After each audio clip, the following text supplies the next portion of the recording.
Bonjour, bienvenue, merci d'être avec nous. Nous avons tous et toutes tendance à toujours nous croire les héros, les héroïnes de l'histoire, que nous sommes au fond les premiers ou les derniers à pouvoir et devoir agir. Simplement, c'est le cas de chaque génération. Je vous en prie, Jean-Baptiste, asseyez-vous, je vais faire pareil.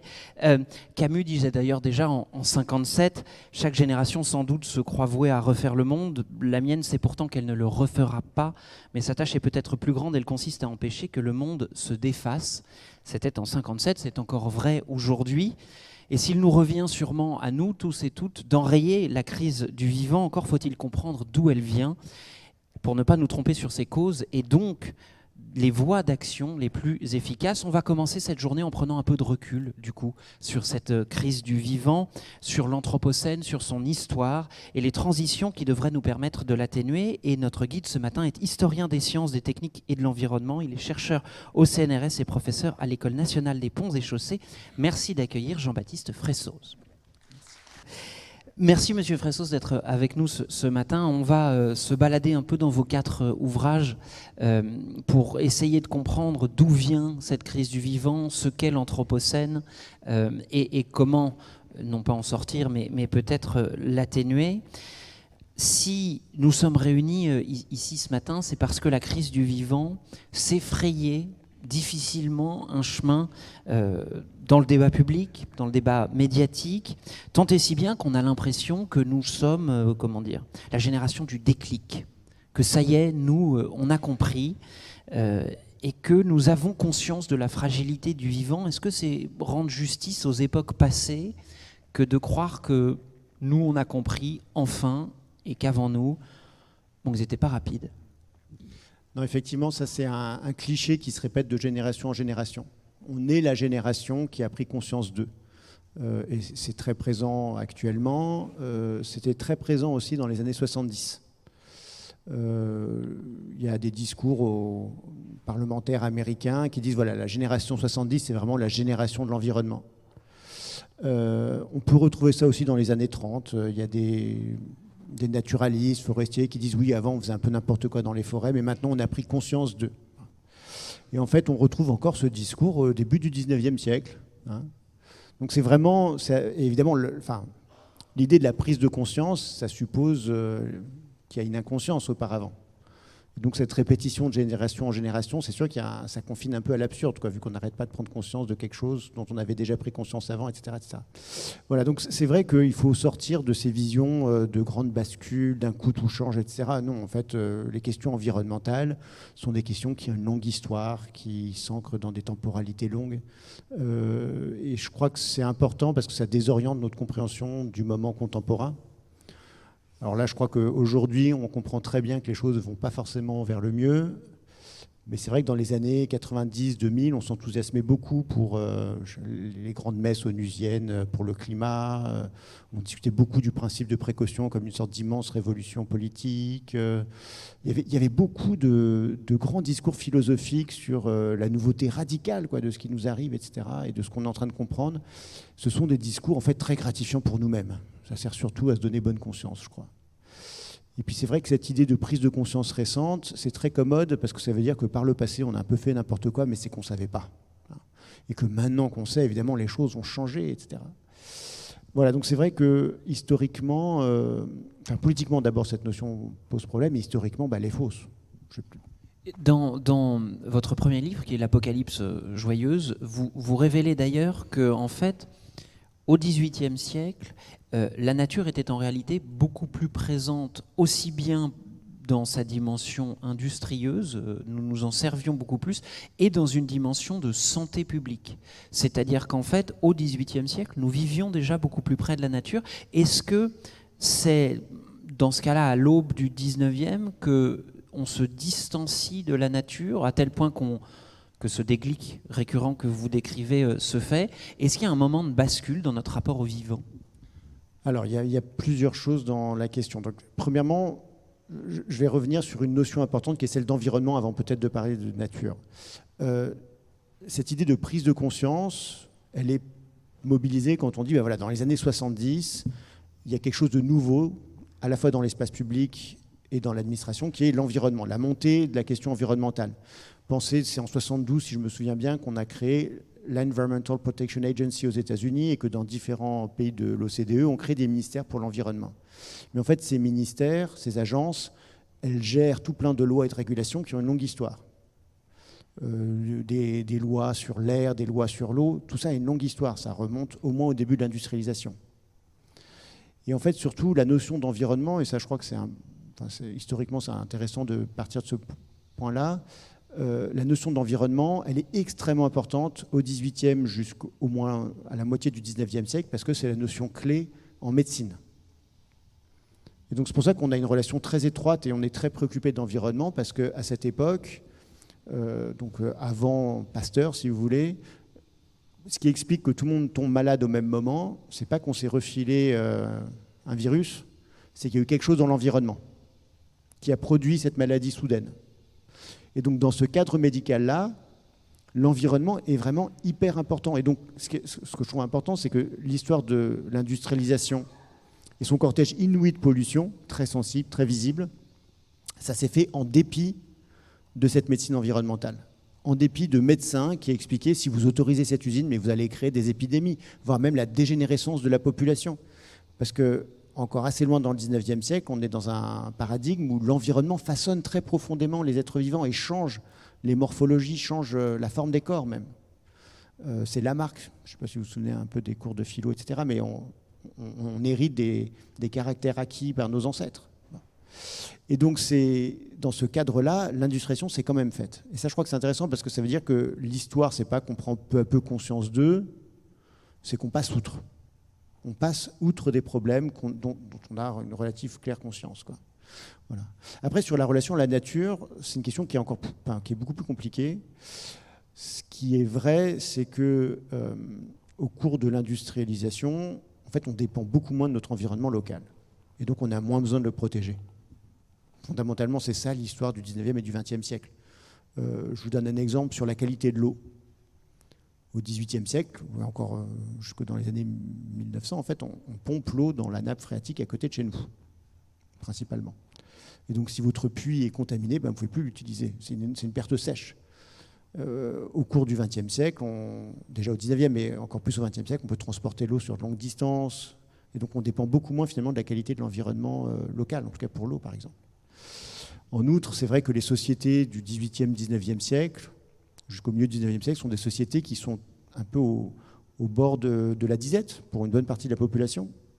Et donc c'est sûr que la question de l'environnement, du climat, de la variabilité du climat est extrêmement importante politiquement. Voilà. Donc il y a plein de raisons, effectivement, qui montrent, enfin plein d'indices qui montrent, quand on voit très bien dans les archives, que l'environnement, le climat sont des questions politiques essentielles pour les sociétés en voie d'industrialisation. Et dans ce cas-là, cette inhibition à la nature, à notre milieu, vous dites l'industrialisation s'est faite malgré ce savoir. L'une des analyses et des critiques qui circulent dans une certaine pensée écologique, c'est de dire qu'en fait, cette rupture, elle est notamment liée à la philosophie des Lumières, au fait que l'avènement de l'âge moderne consiste à extraire l'homme de la nature et à le mettre dans une situation philosophique et active de toute puissance. Est-ce que cette critique-là des Lumières vous semble juste, ou est-ce qu'en fait c'est un espèce de cliché anti-moderne ? Je ne sais pas si c'est un cliché anti-moderne, mais en tout cas c'est un cliché philosophique, j'ai envie de dire. Et que dès qu'on se plonge un peu sur concrètement ce qui est écrit sur la nature au XVIIIe et XIXe siècle, on voit qu'on n'est pas du tout dans cette idée de grand partage, que l'humain serait fondamentalement ultra différent des autres animaux non humains. Non, on est plutôt dans des formes de discussion sur la continuité, sur le rôle des interactions. Moi, c'est ça qui me frappe, quoi. C'est vraiment la capacité de tenir un discours très élogieux sur la nature tout en étant capable de la détruire. Ça, c'est vraiment impressionnant. Et c'est structurel. Je me souviens d'un texte qui m'avait beaucoup marqué, je crois que c'est un texte des années 1690, qui est écrit par un chasseur de baleines, où il décrit comment, quand on commence... En fait, il faut commencer à pourchasser le baleineau, c'est plus facile, parce que la maman baleine se sacrifie par amour filial, évidemment, Et comme ça, après, on peut tuer la maman baleine, quoi. Voilà. Donc il y avait plein de projections, de sentiments qui existent sans doute. Je veux dire, c'est pas pour dire que les baleines... Mais donc vraiment, cette idée d'un animal-machine qu'on apprend en classe de philo de terminale, c'est juste un truc aberrant et que Descartes invente comme expérience de pensée, mais ça ne représente pas du tout la richesse des réflexions sur le vivant au XVIIIe, XIXe siècle. On n'a pas attendu la fin du XXe siècle pour penser le vivant comme en continuité ou faisant partie du même système que les humains, quoi. Vraiment pas du tout. Et même, j'ai envie de dire, plein de notions qui nous semblent très modernes, comme celle d'écosystème, etc., sont très présentes dans la philosophie naturelle au XVIIIe siècle, pour une raison fondamentale, c'est qu'à cette époque, il faut se remettre dans un mode de pensée, ce qu'on appelle la théologie naturelle, en gros le créationnisme. Dieu a créé la Terre et les êtres vivants dans son immense sagesse, comme un système interconnecté, étroitement interconnecté. Et les grands penseurs de la nature au XVIIIe, ils sont très préoccupés par ça. Et une question clé, c'est qu'est-ce que l'humain fait dans ce système ultra complexe avec ses gros sabots ? Linné, celui qui invente la botanique, le système linnéen de classification des plantes, il le dit bien, en fait, si on supprime le moindre petit sous-genre de mousse il est obsédé par les vers de terre, à juste titre, les vers de terre ont un rôle écologique très important. Si on supprime la moindre petite chose, ça pourrait créer un immense chaos dans la nature. Et en fait, toute la nature est organisée pour l'homme. Il n'y a que l'homme qu'on pourrait supprimer, à la limite, ça n'aurait pas tant d'effet que ça, parce que toute la création a été faite pour subvenir aux besoins de l'homme. Et ça, c'est banal. Enfin, je veux dire, Linné écrit ça en 1750, mais ça a beaucoup d'influence, et c'est vraiment la doctrine, j'ai envie de dire, classique du rapport, de la manière dont on voit la nature. Et c'est pas que des élites. Moi, j'avais travaillé sur des conflits autour de la récolte de plantes marines en Normandie, par les industriels qui font de la soude. Enfin, je ne vais pas rentrer dans les détails. Bon, bref, on récolte plein d'algues et de plantes marines pour faire de la soude, qui est un produit chimique important. Les pêcheurs râlent. Et on a les mémoires qui sont envoyées par les syndics de pêcheurs à l'Académie des sciences, et ils décrivent en fait le monde du poisson comme entièrement dépendant de ces algues. Les poissons vont frayer dans ces champs de plantes marines, ça les protège du ressac, des prédateurs, etc. Enfin, une vision très écosystémique, quoi, de la chose. Donc vraiment, on n'a pas d'un seul coup une nouvelle cosmologie qui fait que d'un coup on se préoccupe du vivant, etc. Ça, c'est vraiment des clichés, effectivement. Ça signifie que tout ce dont nous allons parler en grande partie aujourd'hui, ce sont des choses que nous devons redécouvrir ou auxquelles nous devons nous réacculturer. Parler donc de déclic écologique, de prise de conscience environnementale, comme vous le disiez tout à l'heure, en fait, c'est méconnaître notre histoire et surtout se dire, bon, en fait, c'est nous qu'on est les gentils, quoi. Je pense que ça permet de s'autocongratuler et des fois de continuer comme avant, quoi. C'est ça le risque, en fait, de ce discours-là, effectivement. Et c'est vrai que c'est un discours d'exonération. Moi, je me suis amusé à regarder les discours de Patrick Pouyanné sur le climat. Donc en 2023 ou 2022, je ne sais plus, après une canicule, il dit oui, à ce coup-ci, on a pris conscience du problème. En 2015, à Paris, il avait dit là, on a pris conscience de la fragilité de la planète. Et en fait, il suit les COP depuis 2001. Donc en fait, il y a ce genre de discours à chaque fois, quoi. Et donc vraiment, ce discours de la prise de conscience, c'est vraiment un discours, à mon avis, on oublie le passé et ça permet de faire une sorte de... On efface l'ardoise, quoi, d'une certaine manière. Moi, c'est ça qui m'inquiète aussi, quoi. Et ce, d'autant plus qu'on a toujours tendance à enjoliver notre société actuelle. Dans votre dernier livre qui s'appelle « Sans transition, une histoire de la transition énergétique », vous nous dites qu'on n'a jamais autant brûlé de bois et de charbon qu'actuellement, y compris chez nous. Alors, le charbon, non, c'est un peu plus compliqué. Le bois, oui. Effectivement, ça c'est un autre thème de réflexion. C'est tout comme... Enfin, en tant qu'historien, moi, ce qui me frappe, c'est ce qu'on appelle le présentisme. On a l'impression que tout se passe maintenant. Donc, ça fait 30 ans qu'on a pris conscience, et maintenant, en 30 ans, on va régler tous les problèmes. Les deux sont très naïfs, quoi. Et c'est vrai que quand on regarde les dynamiques énergétiques, ce qu'on voit, c'est plutôt des phénomènes d'inertie, de stratification, et pas du tout des grands basculements. Et on a eu aussi tendance à se focaliser sur le nouveau. Quand on pense l'énergie au XXe siècle, on va imaginer, en gros, ce qui est important, c'est le nucléaire, ce genre de choses, des techniques nouvelles, maintenant les renouvelables. En fait, quand on regarde les dynamiques énergétiques d'un point de vue global et historique, l'histoire, c'est une histoire d'addition, quoi. Les énergies se sont additionnées les unes sur les autres et tout a cru. Et c'est vrai que moi, j'étais assez frappé. Enfin, le bois, par exemple, de nos jours, c'est 2 fois le nucléaire à l'échelle mondiale. Donc c'est une énergie très ancienne, hein, on utilise le bois depuis la préhistoire, hein, et c'est 2 fois l'énergie nucléaire à l'échelle. Voilà. Et dans les pays riches, ça a beaucoup cru aussi au XXe siècle. Voilà.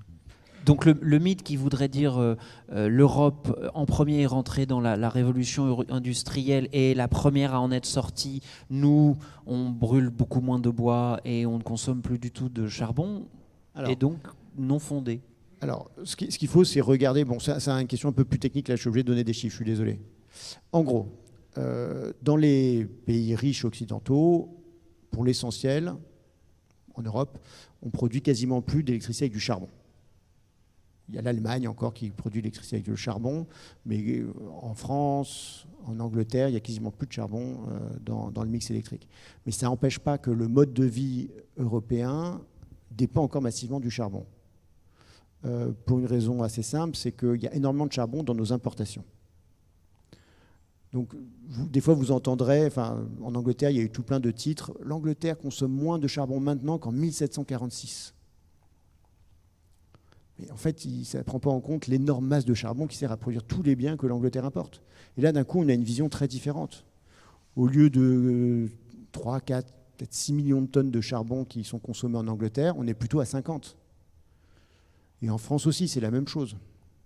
Et donc, ça veut dire que dès qu'on a un bien matériel importé, en fait, c'est produit avec de l'électricité, puis surtout de l'acier, etc., qui dépendent du charbon.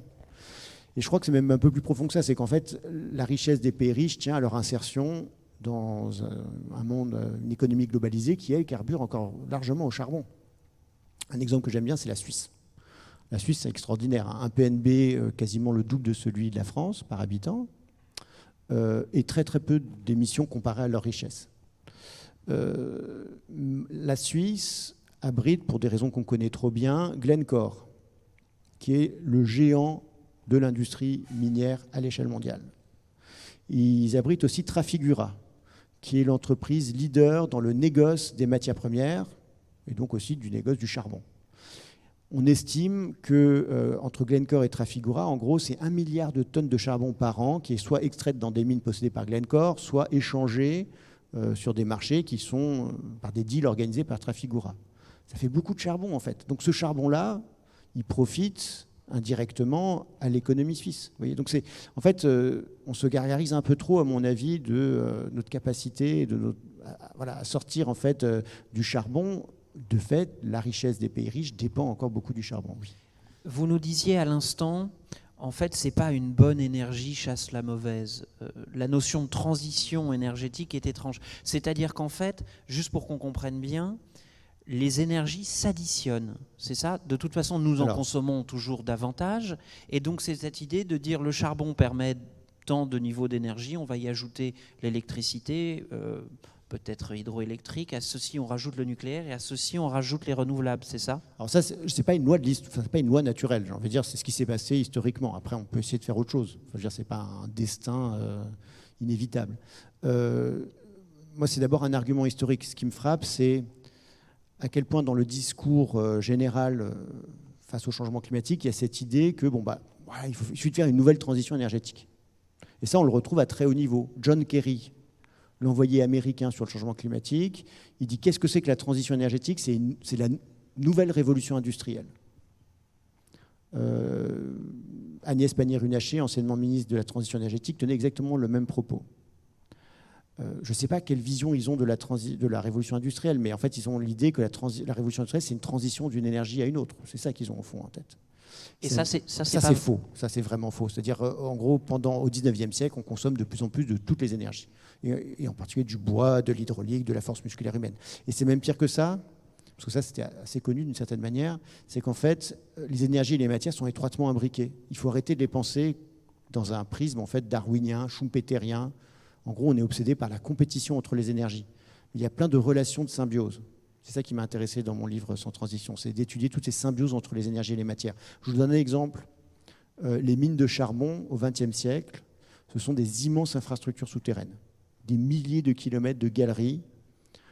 Et pour éviter qu'elles s'effondrent, elles sont soumises évidemment à la pression des sols environnants, on les boise, c'est-à-dire on met des étais en bois. L'Angleterre, en 1900, consomme chaque année 4,5 millions de mètres cubes d'étais. Il faut savoir que l'Angleterre, au XVIIIe siècle, on estime qu'elle brûlait 3,6 millions de mètres cubes de bois de feu. Donc ça veut dire uniquement pour extraire du charbon, donc pour faire de l'énergie, l'Angleterre utilise plus de bois après avoir fait sa révolution industrielle qu'avant. Donc on a toute une historiographie qui dit la révolution industrielle, c'est une transition, c'est une sortie de l'économie organique, c'est le genre d'expression qu'on emploie dans les livres d'histoire, mais c'est faux. La révolution industrielle, c'est l'expansion symbiotique de toutes les matières, de toutes les énergies. Et en plus, ces étais, désolé, c'est un peu, ça semble anecdotique, mais en fait, c'est vraiment beaucoup de masse de bois. Ces étais, c'est du bois d'œuvre, donc ça nécessite des grands espaces forestiers, beaucoup plus grands que le bois de feu. Donc en fait, l'Angleterre consomme ou dépend de 6 fois plus d'espaces forestiers en 1900 ou jusqu'en 1950, hein, ça continue loin dans le XXe siècle, qu'elle n'en dépendait au XVIIIe siècle. Oui. Et cette expansion symbiotique, pour reprendre votre terme, elle est toujours vraie aujourd'hui, c'est-à-dire que sans vouloir, j'imagine que je suis le produit de mon temps et que donc moi j'ai été biberonné à ce discours de la transition énergétique. Aujourd'hui, alors que la France a dans son mix énergétique une immense part du nucléaire, c'est toujours le cas ? Alors, cette expansion symbiotique, elle se voit à l'échelle globale. Il n'y a aucun problème pour dire qu'il y a une transition du mix électrique français. Il n'y a aucun souci avec ça, hein, en passant du charbon et du fioul au nucléaire dans les années 80-90. Voilà. Mais c'est juste l'électricité. C'est-à-dire au même moment qu'on sortait le fioul lourd des centrales thermiques pour faire de l'électricité, la motorisation continuait, il y avait encore la diffusion de l'automobile, le nombre de voitures continue d'augmenter dans les pays riches, ça c'est quelque chose d'assez surprenant. Et donc en fait on consommait du pétrole pour le transport, beaucoup plus. Donc, voilà, c'est plutôt ça qui s'est passé, j'ai envie de dire que... alors, de fait, les économies ne sont plus du tout dans la même dynamique de croissance, enfin, les économies des pays riches, je précise, ne sont pas dans la même dynamique de croissance matérielle que les économies en voie d'industrialisation au XXe siècle, ça c'est sûr. Maintenant, je pense que cette idée de symbiose énergétique, ça vaut, oui, pour les renouvelables, pour ce qu'on fait avec les renouvelables.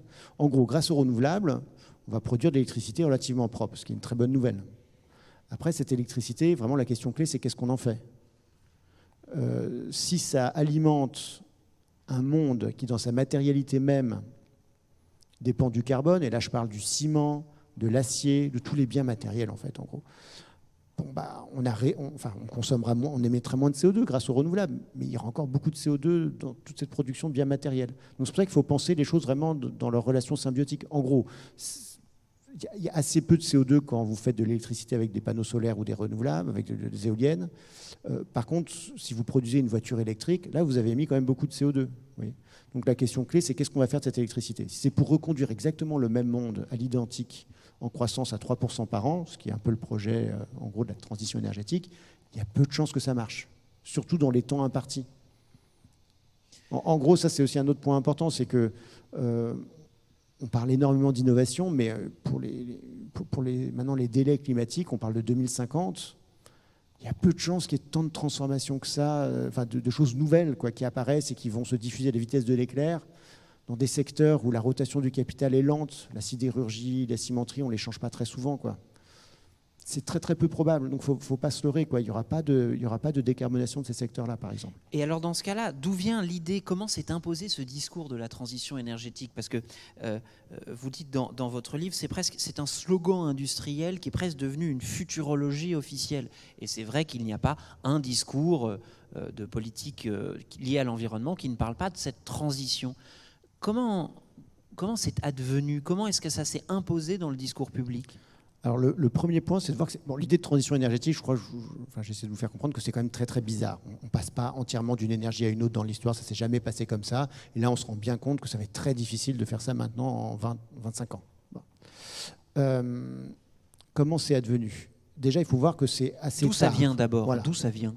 C'est assez tard. En gros, personne ne parlait de transition énergétique, ou presque, avant les années 70 du XXe siècle. Et en gros, ça fait longtemps qu'il y a des gens qui réfléchissaient aux dynamiques énergétiques, ils n'employaient pas ce terme parce qu'ils voyaient bien qu'il n'y avait pas vraiment d'histoire de substitution. Alors d'où ça vient ? Ça vient très précisément d'un groupe de savants américains qui ont travaillé au projet Manhattan, qui ont fabriqué la première pile nucléaire au Met Lab à Chicago sous l'égide de Enrico Fermi, qui sont plutôt des savants de gauche, qui sont assez horrifiés, je pense, par Hiroshima et Nagasaki. Et ce qu'ils veulent montrer, ce qu'ils ont inventé, ce n'est pas simplement un outil horrible de destruction, c'est la clé du futur de l'humanité. Et pour eux, le nucléaire, ça va être l'énergie qui va permettre à la civilisation industrielle de continuer après l'épuisement des fossiles. Et transition énergétique, ça vient vraiment de ce petit milieu-là, de savants atomistes américains qui sont aussi néo-malthusiens, très préoccupés par la croissance démographique et le manque de ressources. Et d'ailleurs, transition énergétique, d'un point de vue purement lexical, ça vient du nucléaire. D'abord, c'est un électron qui change d'état autour de son noyau.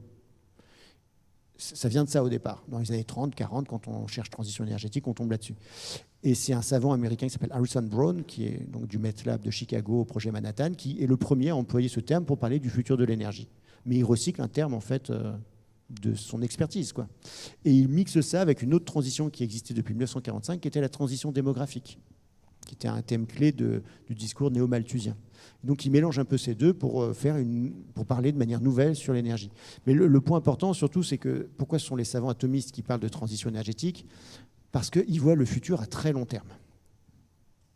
En gros, dans les années 50, des économistes américains, économétriciens, montrent que le nucléaire sera difficilement compétitif par rapport au charbon pour faire de l'électricité. Il y a tout un blabla sur l'âge atomique, et puis quand on regarde un peu concrètement, secteur par secteur dans l'industrie, ça ne sert pas à grand-chose en fait. Pour faire de l'acier, pour faire de la soude, pour faire plein de choses.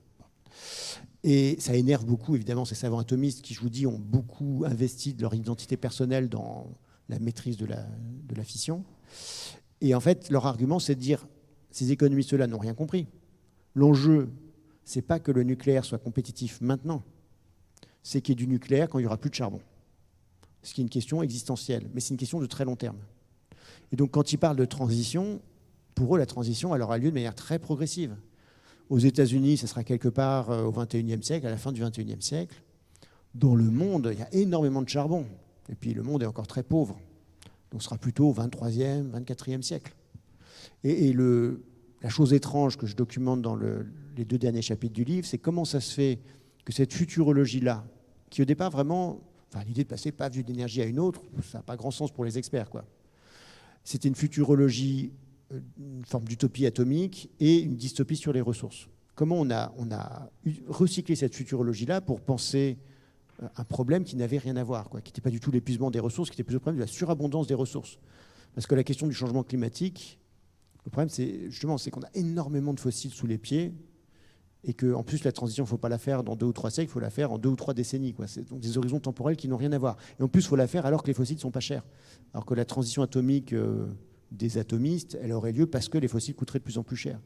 Donc voilà, c'est vraiment ce transfert de futurologie qui a eu lieu et qui a été rendu, je pense, possible aussi parce qu'on avait une vision historique fausse de l'énergie. C'est-à-dire, oui, par le passé, on a fait des transitions énergétiques, on fera la prochaine transition énergétique. Voilà. Et ça, c'est des discours que les climatologues américains, ceux qui lancent l'alerte climatique dans les années 70, des Revel et autres, Roger Revel, un important climatologue américain, océanographe d'ailleurs plutôt, en même temps qu'il lance l'alerte climatique, il dit, en gros, ouais, mais ça devrait aller parce qu'il faut 50 ans pour faire une transition énergétique. L'histoire nous montre que ça prend 50 ans de faire une transition énergétique. Or que l'histoire ne montre pas du tout ça. Vraiment pas du tout. L'histoire ne dit absolument pas combien de temps ça met de faire une transition énergétique, parce qu'on n'en a jamais fait vraiment, quoi. Oui. Est-ce que ce qui pourrait aussi expliquer l'avènement de ce discours, dont vous nous dites qu'il est infondé, ni en histoire des idées, ni en sciences des techniques, en histoire des techniques, est-ce que c'est aussi parce qu'il est une forme de promesse de solution facile ?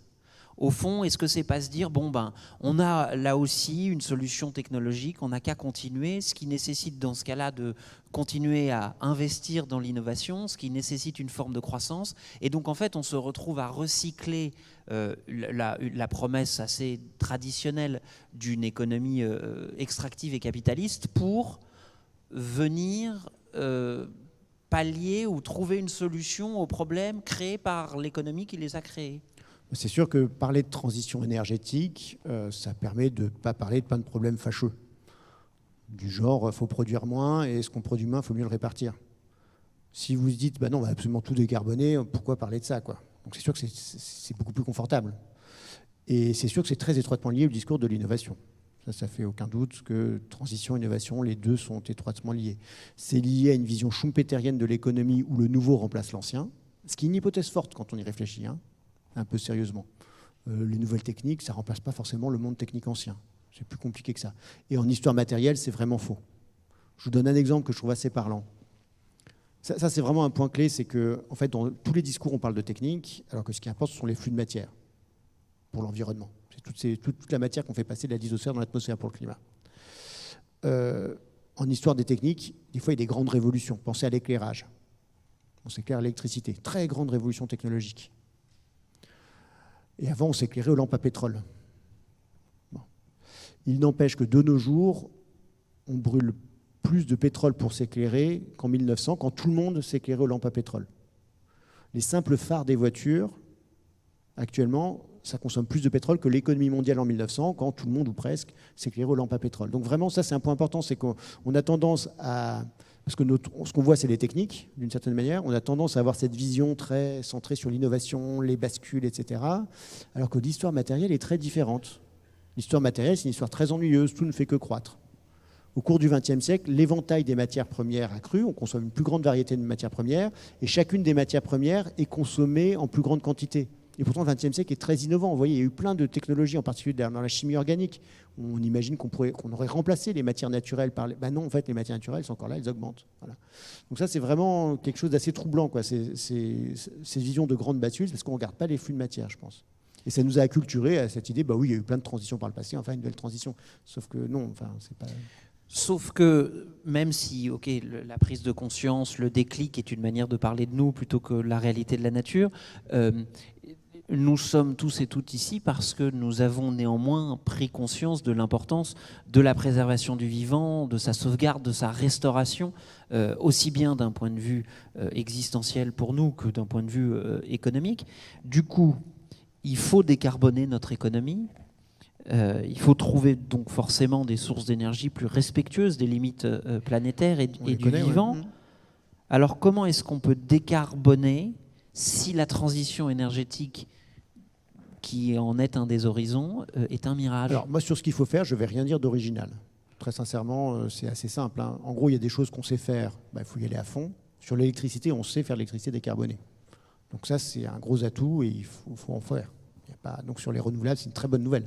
C'est la seule bonne nouvelle sur le terrain du climat, c'est le fait que les panneaux solaires coûtent beaucoup moins cher. Et ça, c'est important parce qu'en fait, je pense que c'est pas simplement une transition. Enfin, c'est beaucoup moins qu'une transition énergétique, il ne faut pas non plus fantasmer, mais ça va permettre en fait de réduire le facteur de charge des centrales thermiques au charbon dans les pays pauvres. Parce qu'en gros, quand il y aura du soleil, on ne fera pas tourner les centrales au charbon. Ça, c'est vraiment très important. Maintenant, entre ça et vraiment entièrement tout décarboné, il y a un énorme écart. Et je crois que cet énorme écart, il ne faut pas fantasmer sur le fait qu'on va tout résoudre dans les 25 prochaines années. Donc moi, modestement, mais c'est vraiment en discutant avec les praticiens, pas forcément avec les grands modélisateurs qui imaginent tout à net zéro, mais ceux qui travaillent concrètement dans l'industrie. Il faut qu'en fait, ils interviennent dans l'espace public pour dire ce qui est possible et pas possible, je crois. Ça, c'est vraiment important. Faire preuve de discernement technologique. C'est-à-dire, il y a des choses qu'on sait faire, tant mieux, il faut le faire. Les choses qu'on ne sait pas faire, on peut parler d'innovation, etc., mais il ne faut pas compter dessus pour nos objectifs à 2050. Voilà. Je pense, je ne sais pas, à l'acier à l'hydrogène, je pense à l'avion bas carbone, etc. Ce genre de choses, c'est quand même beaucoup des fantômes, quoi. Voilà. Donc, je crois que c'est simplement faire preuve de modestie technologique, quoi, de techno-discernement. Enfin, ça, c'est important, je crois. Et puis, regarder les modes de production. C'est-à-dire, je pense que c'est très bien de dire qu'il faut se reconnecter avec le vivant, etc. Mais le truc clé, c'est l'agriculture industrielle, ce sont les pesticides. C'est ça vraiment les choses où on agit sur le vivant massivement. Voilà. Et donc, vraiment se mettre les mains dans le cambouis dans le monde de la production, ça, je crois que c'est vraiment important. Et qu'on en parle, que le monde de la production ne soit pas une boîte noire. Et le monde de la production banal aussi, j'ai envie de dire. Parce que dans la presse, on est très fort pour parler de l'IA, des bitcoins et de tous les nouveaux gadgets. Mais on parle beaucoup moins des techniques en usage. Ça, c'est un point clé qui avait été vraiment fait par un historien des techniques fondamental qui s'appelle David Edgerton, qui a écrit un livre génial, The Shock of the Old, qui m'a beaucoup inspiré. L'obsession sur l'innovation se voit très bien chez les historiens, mais les historiens ne font que refléter une culture générale qui est très centrée sur l'innovation. Je ne sais pas, dans les pages techno du monde, vous allez entendre parler énormément d'IA. Est-ce qu'on parle de l'amélioration des machines agricoles en ce moment? Alors que c'est super important. Peut-être que c'est même beaucoup plus important que l'IA d'une certaine manière. Vous voyez? Donc ça, je pense que c'est vraiment aussi quelque chose qui serait très utile dans le débat public. Est-ce qu'il y a aussi, dans cet objectif majeur de décarbonation, un objectif néanmoins de repenser la production elle-même, ses volumes, ses usages? C'est-à-dire, au fond, si je vous suis, est-ce qu'il est utile d'avoir une nouvelle énergie plus propre si c'est pour produire plus de trucs qu'on se consomme davantage? Ça, c'est la question clé, hyper classique de l'effet rebond, quoi, qui est massive, en fait, et qui, historiquement, est avérée. C'est-à-dire, en gros, pour donner un exemple historique, je crois que grâce aux panneaux solaires, on divise par 12, en gros, l'intensité carbone de l'électricité par rapport à une centrale à gaz. Très bien, bonne nouvelle. Quand, dans les années entre 1900 et 1930, on a mis au rebut les vieilles machines à vapeur et qu'on les a remplacées par des moteurs électriques, eh ben, on a divisé par 12 l'intensité carbone du mouvement industriel, quoi, de la mécanique. Donc, en gros, des grands progrès, il y en a eu par le passé. Vous voyez ce que je veux dire? Ça, c'est vraiment important. On ne vit pas à l'aube d'une sorte d'immense transformation technologique parce que les panneaux solaires ne coûtent pas cher. On vit dans la continuité du progrès technologique. Et je crois que c'est important de le penser comme ça. Et malgré l'énorme progrès technologique qu'il y a eu dans l'efficacité des machines, etc., pour l'instant, les émissions mondiales, elles ont augmenté. Alors, heureusement, elles augmentent moins vite. Il y a une forme de stabilisation. Mais on n'est pas du tout sur une grande bascule qui nous amène à net zéro en 2050. Ce n'est pas du tout ça qui est prévu, quoi. Vraiment pas du tout, du tout. Voilà. Donc c'est sûr que il faut écraser l'effet rebond, et pour ça, il faut parler de limitation. Enfin, voilà, ça ne devrait pas être un gros mot que de parler sérieusement de limitation, de rationnement, de dire on va consacrer tant, je sais pas, au numérique, tant à l'aviation. Parler de quantité, je pense que ce serait, et d'en discuter politiquement, quoi, que ce ne soit pas un sujet tabou. Voilà. Donc ça, ce serait vraiment chouette. Ce serait un progrès dans l'espace public, je pense. Vous dites rationnement, c'est-à-dire vraiment une limite imposée à la consommation énergétique, par exemple? Qu'on se fixe des objectifs de consommation. On ne consommera pas plus d'électricité. Et dans cette enveloppe-là, oui, faut mettre des renouvelables et pas des centrales à gaz, évidemment. On n'utilisera pas plus de kérosène pour l'aviation, etc. Oui, je pense que ce serait utile, en fait. Ce serait vraiment utile. Enfin, je veux dire, la diminution de l'intensité carbone de l'économie, c'est un phénomène ancien. Depuis les années 80, ça a été divisé par 2. C'est-à-dire, pour faire $1 de PNB, on émet 2 fois moins de carbone maintenant qu'en 1980. Donc, le progrès technologique, ça existe, quoi. Je veux dire, c'est pas du tout un argument technophobe, ce que je raconte. Mais c'est une longue histoire, quoi. Et les progrès technologiques actuels s'inscrivent dans cette histoire. C'est pas la rupture gigantesque qu'on nous fait croire. L'autre point important, c'est là où il y a vraiment des technos, c'est donc la production d'électricité, effectivement. Mais l'électricité, c'est que 40% des émissions à l'échelle mondiale. Donc il y a quand même un gros paquet de choses où c'est plus compliqué. Donc il y a l'agriculture qui pèse lourd, tout ce qui est production de matériaux, ciment, acier, plastique. Tout ça, c'est difficile à décarboner. C'est pas un argument technophobe que de dire ça, c'est juste que voilà, les dynamiques actuelles, par exemple, l'intensité carbone du ciment a augmenté depuis 30 ans. Parce qu'on en fait davantage en Asie, et on fait aussi, parce qu'on utilise plus de charbon, et aussi on fait un ciment de meilleure qualité. Celle de l'acier, ça stagne depuis 30 ans. Il n'y a pas vraiment de progrès en ce moment. Voilà. Je crois que c'est important d'avoir un peu ça en tête, quoi, justement pour faire preuve de modestie. Et puis en outre, là où maintenant il va y avoir des gros postes de consommation d'acier de ciment, c'est dans les pays pauvres. C'est en Chine qu'on produit de loin le plus d'acier de ciment, ensuite c'est en Inde. C'est peu probable qu'on fasse du ciment beaucoup plus cher dans ces pays-là, parce que faire du ciment en récupérant le CO2, ça coûte beaucoup, beaucoup plus cher. Même en Suisse, on ne le fait pas, c'est une chose intéressante. Voilà. Vous disiez à l'instant à quel point il était important que les sciences et techniques rentrent dans le débat public. Je vous propose donc d'ouvrir cette conversation à vous tous et toutes. Est-ce que vous avez des questions pour notre invité, même si vous êtes suisse? J'ai absolument rien contre les Suisses, mais je trouve que c'est un exemple intéressant de... Y a-t-il des Suisses dans la salle? Est-ce que l'un ou l'une d'entre vous a une question pour Jean-Baptiste Fressos, dont vous pourrez trouver les livres juste là en sortant à gauche? Oui, monsieur, attendez, j'arrive, je vous passe un micro. Bonjour, merci beaucoup pour cette discussion extrêmement riche, extrêmement éclairante. Alors, je viens de Lausanne, donc je suis suisse, mais ça n'a rien à voir avec la question que j'ai envie de poser. C'est vraiment un hasard. En fait, j'avais une question en deux parties, mais qui se rejoignent. La première question, c'est au niveau. Donc, on a bien vu que, au travers d'une conférence comme celle-ci, on apprend plein de trucs. On est effectivement dans une conscientisation aussi, grâce à vous, avec cette densité, cette richesse du savoir historique. En sondant justement l'histoire, est-ce qu'il y a plutôt des moments, peut-être des moments collectifs, parce que là c'est deux individus qui discutent, hein, mais bien sûr, c'est un problème qui nous concerne collectivement, des moments collectifs, soit au niveau du droit, soit au niveau de l'histoire des techniques, soit qui ont vraiment incarné ou sur lesquels on pourrait se baser et qui ont constitué une bascule comme ça, ou un événement. Je ne sais pas s'il faut parler de droit international ou d'accord. Est-ce que les accords de Kyoto, les accords de Paris, on imagine bien que l'impact sur la production justement technique, le ciment, que vous développiez, l'acier, etc., n'a pas eu un impact colossal. Et comment s'inspirer de ces événements-là si vous en percevez au travers de l'histoire? Ça, c'est ma première question. Ma deuxième question, finalement, c'est une question qui est plus générale, qui est plus épistémologique, qui est... moi, j'ai toujours été fasciné par cette... Pardon. Par cette... moment de gravité pour souligner l'importance de la question. Et cette phrase de Michel Foucault dans les entretiens qu'il a avec Roger Paul Droit, où il dit, en fait, il revient sur l'ensemble de son parcours en tant qu'épistémologue et historien, et il dit, ben voilà, quand on analyse les systèmes de production de vérité à travers l'histoire, lui dit, il y a une vérité qui est la vérité de la vérité, et c'est une vérité assez grave. Il dit, la vérité de la vérité, c'est la guerre. Ça signifie qu'en fait, la vérité de la confrontation des dispositifs de production de vérité, et on voit bien aujourd'hui qu'entre la diffusion sur l'information autour du climat et la diffusion et l'intox en fait contre cette information-là, il y a un combat, il y a effectivement une guerre. Et Foucault dit la vérité de la vérité, c'est la guerre. Et dans cette guerre, quel pourrait être notre rôle en tant que receveur de ces informations et peut-être en tant que transmetteur, transmettrice de ces informations? Alors, une grosse question.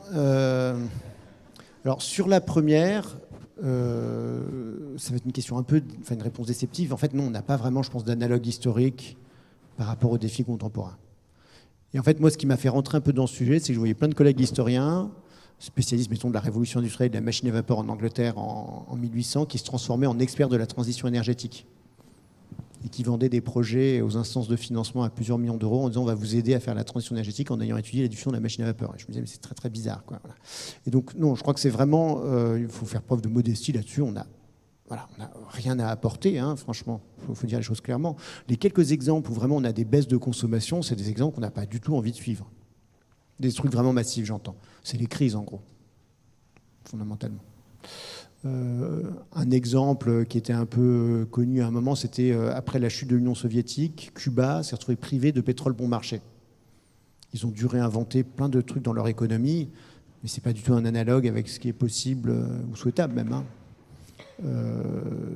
Ils ont perdu 5 kilos en moyenne, les Cubains, entre 1992 et 2002. Ça s'appelait El Periodo Especial.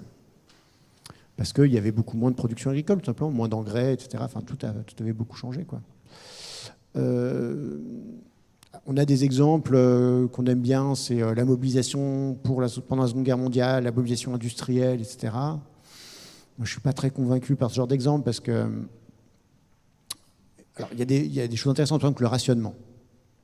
Évidemment, en France, ça a très mauvaise presse puisque c'est Vichy, la collaboration, etc. Dans les pays anglo-saxons, c'est différent. C'est ce qui a permis d'alimenter l'effort de guerre, l'effort industriel pour gagner la guerre. Mais quand on connaît un peu les historiens qui sont penchés là-dessus, tout le monde savait que c'était un truc de court terme. On faisait des efforts maintenant pour mieux consommer ensuite.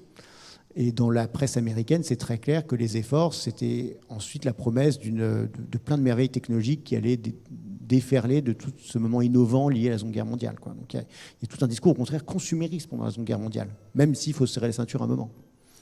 Après, c'est impressionnant parce que, par exemple, aux États-Unis, où il y avait déjà quand même une motorisation de masse, on réduit drastiquement l'automobile individuelle, parce qu'il y a des coupons de carburant, il n'y a qu'une certaine partie de la population qui y a accès, les médecins, ce genre de choses. Ça ne fait pas du tout effondrer l'économie. Donc c'est vrai qu'on voit qu'il y a comme des formes de flexibilité, voilà, ça, je pense que c'est...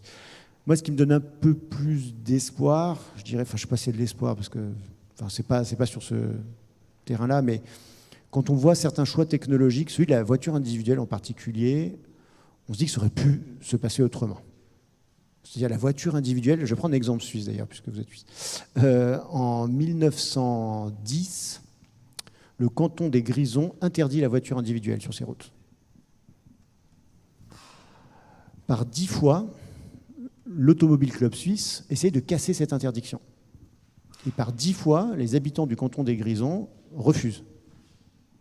Et avec des bons arguments, du genre les voitures individuelles, à cette époque-là, c'était un luxe pour une petite partie de la population et c'était une nuisance pour le reste. Puis ça abîme les routes, donc il va falloir lever des impôts. Et puis ça fait une concurrence au chemin de fer, qui est une compagnie nationale, donc il allait falloir subventionner le chemin de fer. Et en fait, il a fallu attendre 1928 pour que effectivement la majorité dise bon bah oui, on accepte les voitures individuelles. Et c'était pas un argument technophobe une fois encore, c'était pas du tout un truc la voiture c'est pas bien, parce que par exemple les camions étaient autorisés. Un camion ça rend manifestement service comparé à un chariot c'est quand même beaucoup plus efficace. Les ambulances, les camions de pompiers, tout ça était autorisé. Et voilà, donc si on avait vraiment eu une délibération démocratique sur l'usage de la voiture individuelle, en particulier en ville, qui est quand même, c'est quand même pas très efficace concrètement. On aurait pu imaginer des choses assez différentes. Sachant qu'en ville, il y avait quand la voiture se diffuse en ville, en Europe de l'Ouest, il y avait déjà des modes de transport efficaces. Il y avait les tramways qui étaient massivement déployés et qu'on essaye maintenant à grand-peine à faire réémerger, avec beaucoup d'investissements publics. Ouais, donc ça, je trouve que c'est de voir que des trajectoires technologiques assez différentes, je pense que ça n'aurait fait que retarder nos problèmes climatiques. Objectivement, c'est pas comme si ça aurait résolu... Parce que la voiture n'est qu'un petit aspect de tout le problème gigantesque. Voilà, mais en tout cas, ce genre de compréhension qu'il n'y a pas une seule voie de développement technologique possible, ça peut aider un petit peu historiquement. On a une... Sur votre deuxième question... Ah, c'est la réponse à la deuxième. Alors, votre rôle, je ne sais pas dans quel domaine vous travaillez, mais je pense que communiquer sur les difficultés, c'est important. Et ne pas laisser simplement la parole aux communicants des entreprises qui cherchent à lever de l'argent sur les marchés financiers en disant oui, on a toutes les solutions et tout va bien se passer. Ça aiderait beaucoup le débat public. On a une dernière question, juste ici. Merci. Andrea Fauchil, consultante en innovation de transformation durable. J'aurais voulu avoir votre avis sur quelles sont les pistes à creuser justement pour atteindre la fameuse sobriété heureuse dont on parle.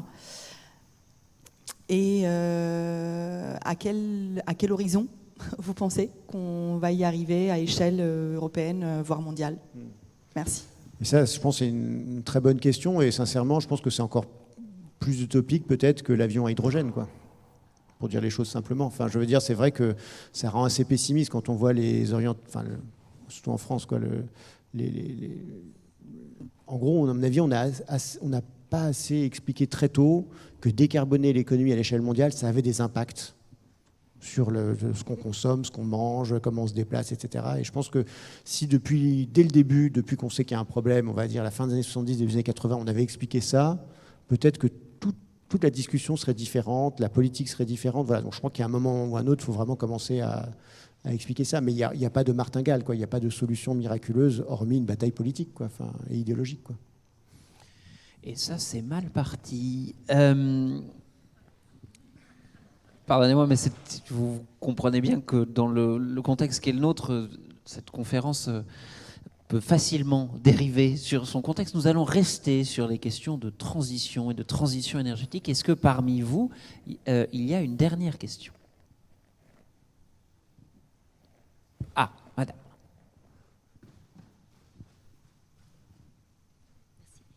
Bonjour, juste une toute petite question à vous entendre. Déjà, merci parce que c'était très clair, j'ai appris beaucoup de choses.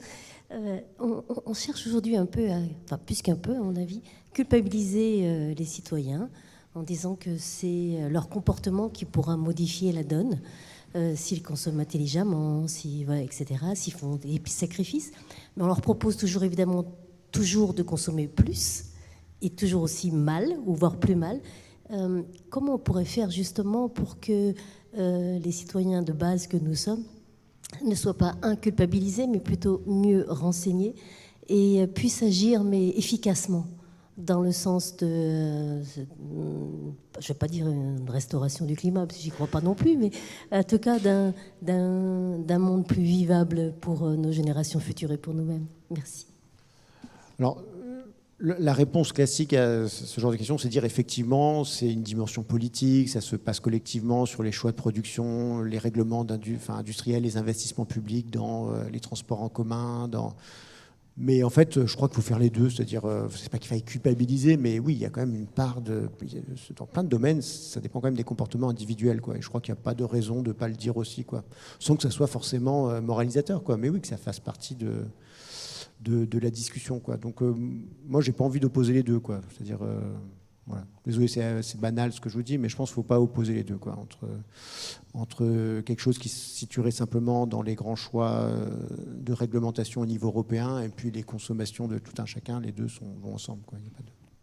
Et ça tombe bien parce que ce juste milieu est ce que nous allons explorer aujourd'hui avec cette idée de savoir ce qui dépend de nous individuellement, ce qui dépend de nous collectivement, ce qui dépend de nous politiquement. C'était donc uniquement la première conférence de cette journée. Merci beaucoup, Monsieur Fressos, d'avoir ouvert cette journée pour nous.